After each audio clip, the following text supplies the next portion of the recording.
ഭീതിയുടെ രാഷ്ട്രീയമാണ് ഉടുമ്പൻചോലയിലുള്ളതെന്ന NDA സ്ഥാനാർത്ഥി advocate സംഗീത വിശ്വനാഥൻ. ഉടുമ്പൻചോല മണ്ഡലത്തിൽ നടക്കുന്ന ഓരോ പ്രവർത്തനങ്ങളും ഭീതിയോടെയാണ് ജനങ്ങൾ കാണുന്നത്. ആത്മവിശ്വാസത്തോടെ അവരുടെ അഭിപ്രായങ്ങൾ പറയാനുള്ള സ്വാതന്ത്ര്യമില്ലാത്ത അവസ്ഥ ഉടുമ്പൻചോലയിൽ നിലനിൽക്കുന്നു. കഴിഞ്ഞ കാലം അത്രയും ഭരിച്ച LDF സർക്കാരിനോട് യാതൊരു വിശ്വാസവുമില്ല എന്ന് ജനങ്ങൾ പറഞ്ഞതായും NDA സ്ഥാനാർത്ഥി അഡ്വക്കേറ്റ് സംഗീത വിശ്വനാഥൻ പറഞ്ഞു. ഇവിടുത്തെ ജനങ്ങളുമായിട്ട് സമ്പർക്കം ചെയ്തപ്പോൾ ഒരുപാട് വിഷമതകളും ഒരുപാട് പരാധീനതകളും അവർക്ക് എന്നോട് പറയാനുണ്ട്. ഇവിടെ ഉടുമ്പൻചോലയിൽ വികസനം നടന്നു എന്ന് പറയുന്നുണ്ടെങ്കിലും ആ വികസനം യഥാർത്ഥത്തിൽ ജനങ്ങൾക്ക് ഉപകാരപ്രദമായിട്ടുണ്ടോ എന്നുള്ളതാണ് നമ്മൾ ചിന്തിക്കേണ്ടത്.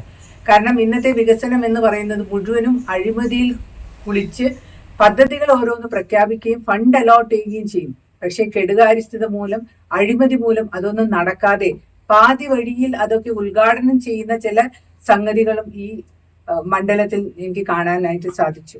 ഇതാണ് ജനങ്ങൾ എന്ന് പറയുന്നത്. അതുകൊണ്ടാണ് കഴിഞ്ഞ കാലം എത്രയും ഭരിച്ച ഇവിടെ LDF സർക്കാരിന് അവർക്ക് യാതൊരു വിശ്വാസമില്ല എന്നുള്ള ഒരു ബോധ്യം, ആ വിശ്വാസമില്ല എന്ന് തന്നെയാണ് എന്നോട് അവരുടെ വിഷമതകൾ പങ്കുവെക്കുമ്പോൾ പറയുന്നത്.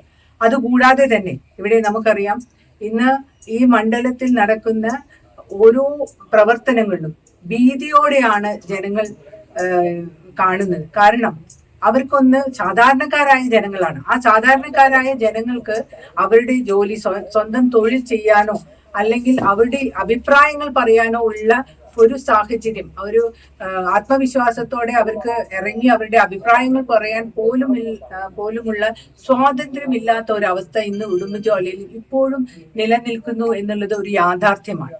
അതുകൊണ്ട് തന്നെ ഒരു ഭീതിയുടെ രാഷ്ട്രീയമാണ് ഇന്ന് ഇവിടുത്തെ മറ്റു രാഷ്ട്രീയ പാർട്ടികളെല്ലാം തന്നെ ജനങ്ങളുടെ ഇടയിലുള്ളത്. അതുകൊണ്ട് തന്നെ ഇന്ന് ഉടുമ്പൻചോലയുടെ എന്ത് പ്രശ്നങ്ങൾക്കും എതിരെ ഒന്ന് സംസാരിക്കാൻ പോലും അവർക്ക് കഴിയാത്ത ഒരു സാഹചര്യം, ആ രാഷ്ട്രീയം ഇവിടെ മാറി വരണം.